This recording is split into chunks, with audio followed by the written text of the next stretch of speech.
Hey cuties, I'm Lanikia and you're watching What Happened on the Soaps. This is Days of Our Lives edition. All right, y'all, let's get right into it. On a scale of 1 to 10, I'm going to give this one like a 7. You know what? Days is always a solid 7. They never, like, they'll go higher, but they're never boring to me. So I'm going to give it a 7.58. It was a good episode and it always moves the storyline along, and I'm here for that. All right. So we see Ben. Let me just get some people out of the way. We see Ben is talking to Marlena, and he's asked her to be the godchild for him and everything. And she agrees, and she's like, "Is Sierra gonna be okay with this? Because I did kidnap your baby." He was like, "The devil did that, and you fought the devil and won twice. So there's no spiritual mentor. We would want more." And so she agreed to be the godmother and everything, and she's happy for him and all the progress he's shown. And I'm not gonna hold you long. We see Will come, and him and Will reminisce, and Will said, they're like, you shouldn't even be my friend. And just thinking about their past and everything, and Ben just tells them, he's so lucky. Look, he has a baby now, he has a wife, he has a job, and he's just happy, and he can't believe how his life has changed so drastically, from the guy that he thought he was to the man that he is now. And so they're very happy for him. They're glad they got to see him. They're going to have the christening and everything tomorrow at the St. Luke Church, I believe they said. And Marlene's going to be there because of course she's the godmother. And so that's that with Ben and them.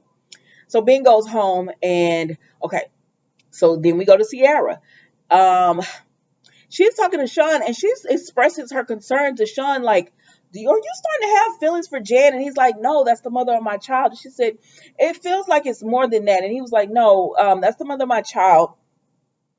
And he says, as a police officer, as a citizen, I'm horrified by the things that Jen has done. But as the father, I have sympathy. I have empathy for her and sympathy, and I can show empathy and all that good stuff. And she was like, cause she tried to kill your wife multiple times, and she's in her head, you belong to her. She's Mrs. Jan Brady. Did I say Brady? Yeah, Brady and everything. And he was like, yeah, but at the end of the day, she's going to be going back. And she says, and he was like, she knows that, as the baby continues to get healthy, that her time, is limited, and she's going to have to go back to prison soon. But anyways, he tries to reassure Sierra he don't have feelings for Jan. So then he tells her, will you go and watch Jan while, because he has to go and check on something. So he says, will you stay with Jan? And she was like, okay. So then Jan is in the hospital, and Evan has called her. Remember, Evan called her and he said, that's my baby. And so he tells Jan.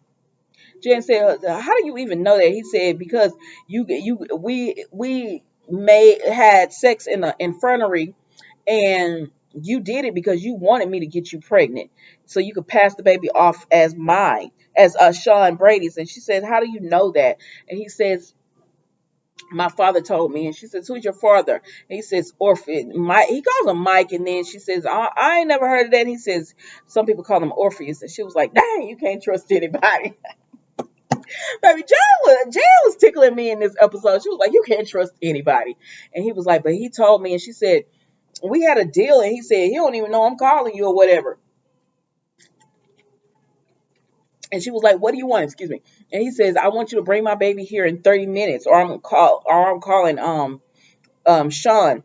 And she told him the baby's name, Sean Christian. He said, that's my given God name, my birth name. So you named the baby after me. She said, no, I named the baby after religion and stuff like that. And so he was just like, whatever, just bring me my baby or whatever. And he hung up on her, and she's like, oh, what am I gonna do? I can't let that happen. And so Sierra comes in and she says, can't let what happen? And she says, oh, I was just thinking about the baby, I'm gonna have to go back, and the baby might forget about me, and I don't want that to happen. And she was like, oh, okay. So they started talking or whatever. and she tells them about how they're going over, going off on their boat and living. And she says, yeah, your grandmother told me about it.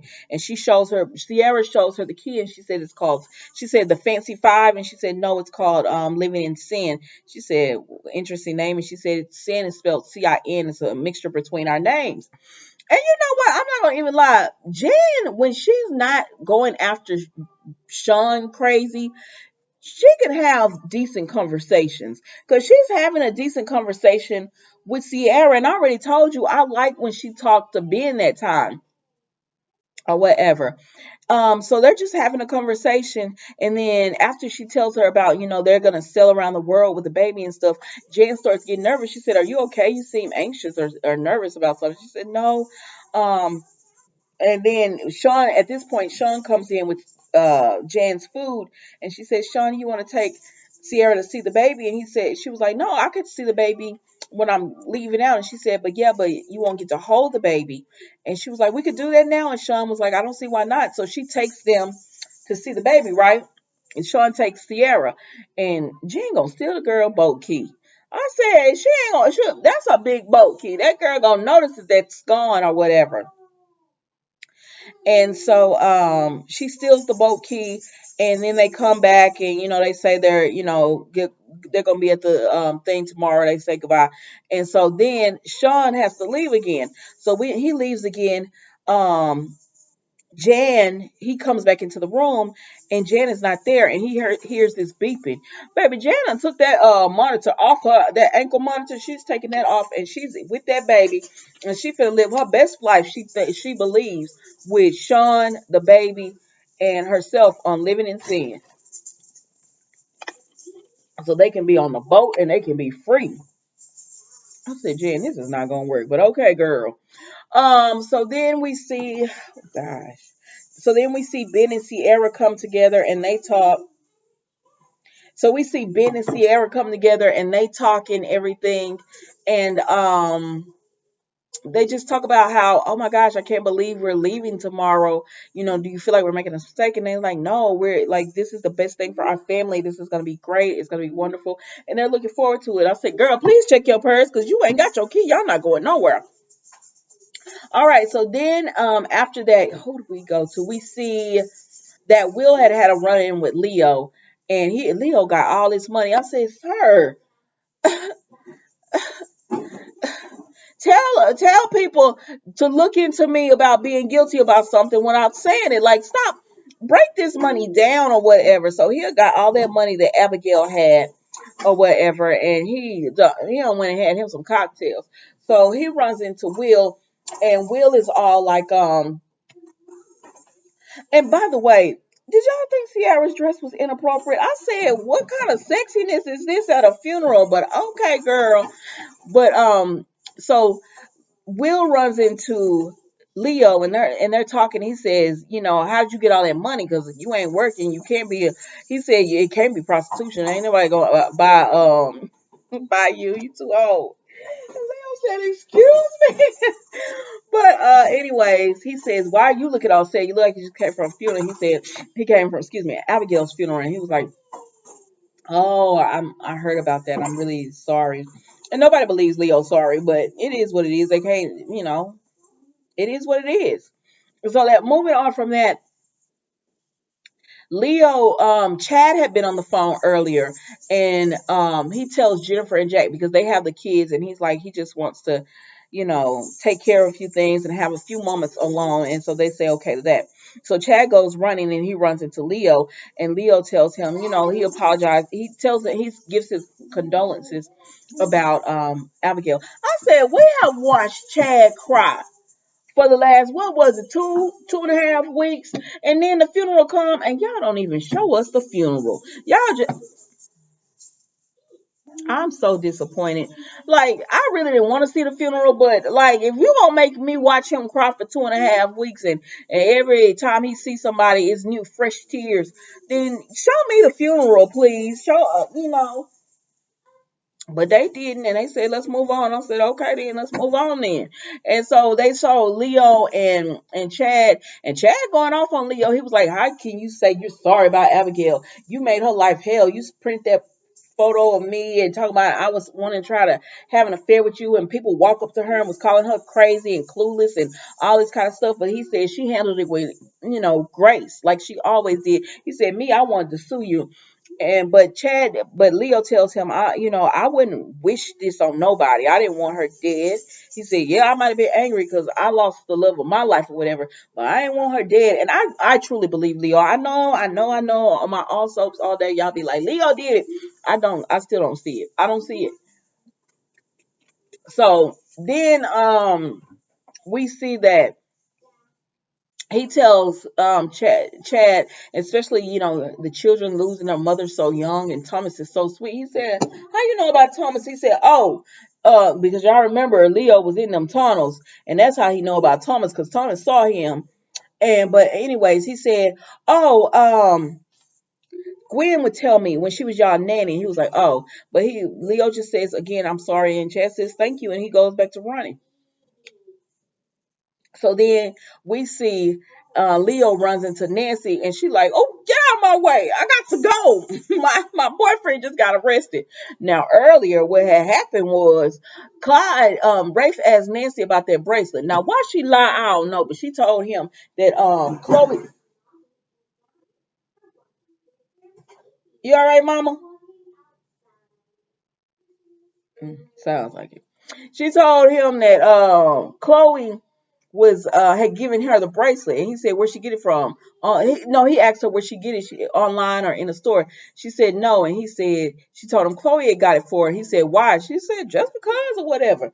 And he tells them that bracelet looks like a bracelet that Abigail had. It's in a murder investigation, because I was like, "Why are you asking all these questions?"